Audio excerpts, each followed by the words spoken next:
So ఇది కనుచూపు మేరలో మనకు కనబడతా ఉంది. ఇంకా నువ్వు ఏదైతుందో ప్రమాణ స్వీకారం సార్ బయటికి అక్కడికి పోయొచ్చాడు కదా కూతుర్ల దగ్గరికి, 2 రోజుల ముందుకు వచ్చాడు. మార్నింగ్ దిగి ఏదైతుందో విజయసాయి రెడ్డి గారు సుబ్బారెడ్డి గారు ఇద్దరు కూర్చుండి ప్రమాణ స్వీకారానికి ఏదైతుందో ఏర్పాట్ల గురించి చర్చించారు సార్. పోయిన సంవత్సరం 2003 ఫిబ్రవరి 10th వైవి సుబ్బారెడ్డి గారు జైపూర్లో ఒక మ్యారేజ్కి వచ్చారు. 9th నాడు వచ్చారు, 10th నాడు marriage, 9th sangeet, 11th reception, 10th నాడు దాదాపు మోర్ దాన్ 20 minutes. ఒక్క మాట ఆయన లైఫ్ లో నాకుండే ఆయన అనుబంధములు దాదాపు 91 నుంచి క్లోజ్. ఏ రోజు ఆయన మాట్లాడుకుంటూ కూర్చున్న ఇన్సిడెంట్ లేదు. ఏదైనా మాట్లాడితే ఏదో ఒకటి కల్పించుకొని నా లెక్క మాట్లాడుతూ ఉంటాడు. కండెమ్ చేయడమా, సపోర్ట్ చేయడమా, ఏదో ఒకటి కరెక్టా తప్ప అని తన ఒపీనియన్ చెప్తాడు. 20 minutes పిన్ ఆఫ్ సైలెన్స్ జిల్లా వైజ్ చెప్పుకుంటూ వచ్చింది, ఇంక్లూడింగ్ వాళ్ళ ప్రకాశం జిల్లా చెప్పారు. ఓడిపోవడం ఖాయము, ఏ పరిస్థితిలో అధికారం రాదు, ముగ్గురు కలిసారు, ఇండివిజువల్ చేసిన 88 క్రాస్ అవుతుంది ఏ పరిస్థితిలో.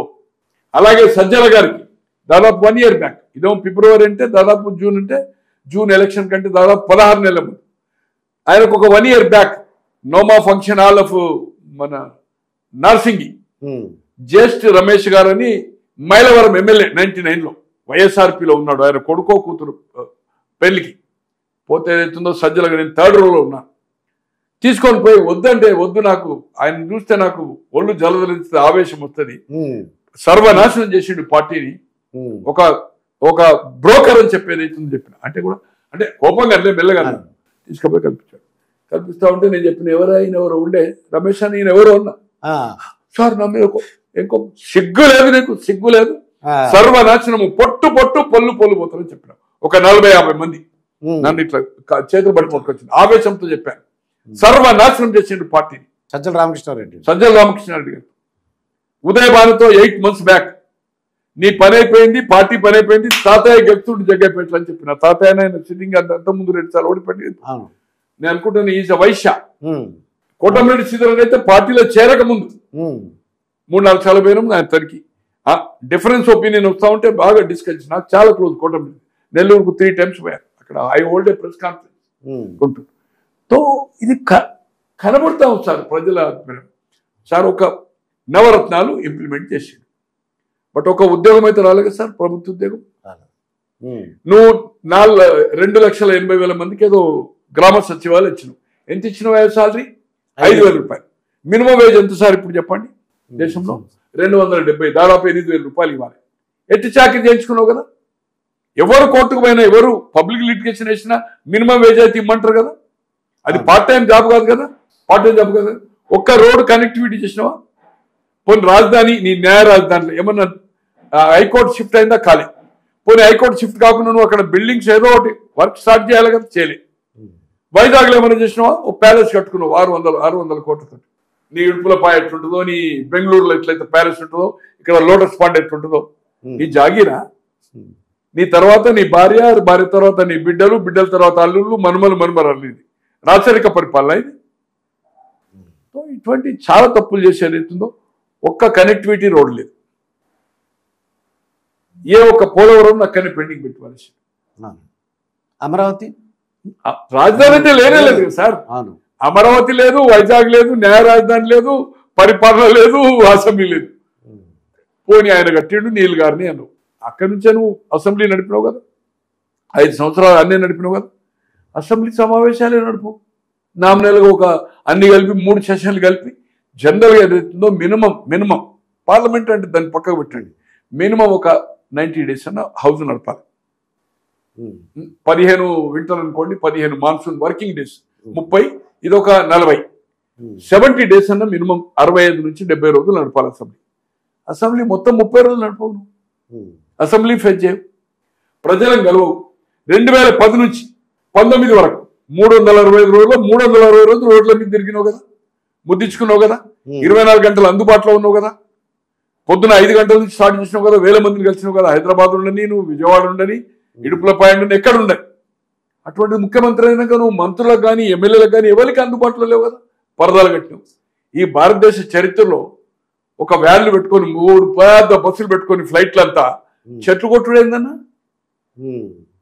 రామారావు గారు 82 అంటేనేమో పార్టీ పెట్టిండో చావరెడ్స్ తిరిగిండు. 85లో 84 లోక్సభలో అదే దాంట్లో తిరిగిండు కదా ప్రచారానికి. 85 డిజాల్వ్ అయిన తర్వాత అసెంబ్లీ ముఖ్యమంత్రిగా అదే కదా, కేర్టేకర్ ముఖ్యమంత్రిగా అతనే, డిజాల్వ్ చేసిన ముఖ్యమంత్రి అతనే కదా సార్, ప్రచారం చేసిండు వ్యాన్లోనే కదా.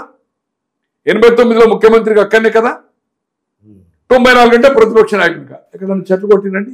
ఇందిరాగాంధీ 66లో అయితే 77 వరకు ప్రధాని. వాళ్ళ తండ్రి 47 నుంచి 64 వరకు 17 సంవత్సరాలు. ఈమె 66 నుంచి 77 11 ఉండేదైతుందో. అంబాసిడర్ కార్లో తిరిగింది కదండి కర్ణాటక ఆంధ్రప్రదేశ్.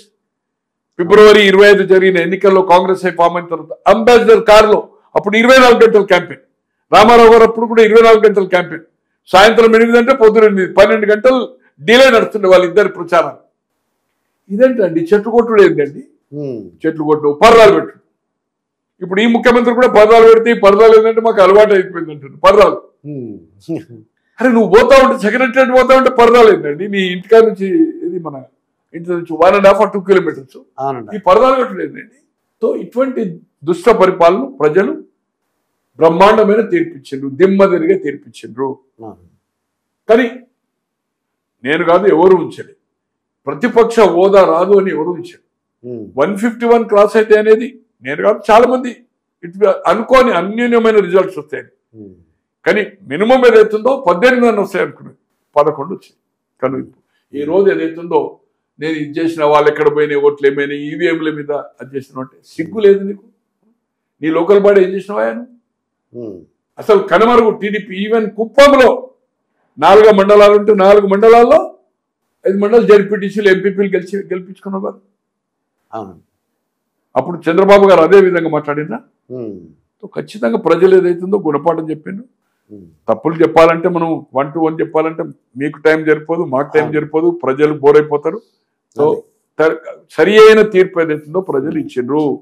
భగవంతుడు అనేది కనిపించింది. భగవంతుడు నీ ఒక్కరికే లేడు. భగవంతుడు ఇన్ని పాపాలు చేస్తూ అవినీతి పరిపాలన. భారతదేశ చరిత్రలో ఇంత అవినీతి చరిత్ర ఉన్నది ఈ 2 రాష్ట్రాలు, తెలంగాణ అండ్ ఇద్దరు నైజాం నవాబు లెక్క. ప్రజలకు మంత్రులకు ఎవరికి అందుబాటులో లేకుండా, అపాయింట్మెంట్స్ చేయకుండా అవినీతి, 1000 కోట్ల అవినీతి చేసి సిస్టమ్స్ ను కొలాప్స్ చేశాడు. ఈ రోజు ఒక ఎమ్మెల్యేకు 30 కోట్ల ఖర్చు అండి. 30 crores. 3 లక్షలంతా ఖర్చు పెట్టి మీ టైంలో 3 లక్షలు ఉండేదా సార్? దగ్గర 1.5 lakh అండి. 1.5 lakh. మీకు 1.5 lakh తో ఎలక్షన్ కొట్లాడినాము. ఇందిరాగాంధీ గారు అప్పుడు 83లో టీడీపీ వచ్చిన తర్వాత 175, 1,75,000 ఒక 4 జీబులు పంపారు నార్త్ నుంచి కొంత మెటీరియల్. రామారావు గారు ఒక రూపాయి ఇవ్వలేదు. నాకు మేనకా గాంధీ గారు 30,000 ఇచ్చారు, 30,000. బట్ నాకు 150, 120 అది లిబరల్ గా. కొందరి 40-50 తోటి అది చేశారు అనుకోండి ఎలక్షన్స్. మా జీతం ఎంత సార్? 85 వరకు 1000 రూపాయల జీతం కదా సార్, 1000 కదా. ఇప్పుడు కోట్లు సార్.